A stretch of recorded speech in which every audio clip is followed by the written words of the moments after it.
આજ રોજ અમદાવાદ જિલ્લાના સાણંદ તાલુકાના રેથલ ગામે કોલગેટ નેપ્રા ફાઉન્ડેશન દ્વારા પ્લાસ્ટિક મુક્ત ગામો કરવા માટે નેપ્રા કોલગેટ ફાઉન્ડેશન સાણંદ તાલુકાના રેથલ ગામે પ્લાસ્ટિક મુક્ત પ્રયાસ કરી રહ્યા છે।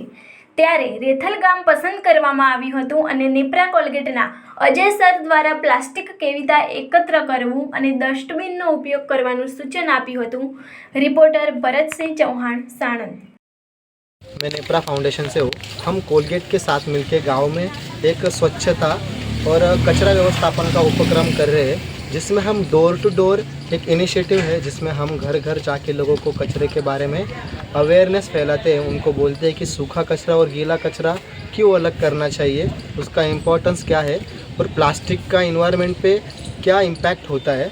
तो आज हम डोर टू डोर में भारत न्यूज़ के साथ मैं शुक्रिया कहना चाहता हूँ भारत न्यूज़ का कि वो हमारे साथ जुड़े आज के उपक्रम में, और हम चाहते हैं कि बाकी विलेजेस में वो हमारा ऐसे ही साथ देते रहे। शुक्रिया।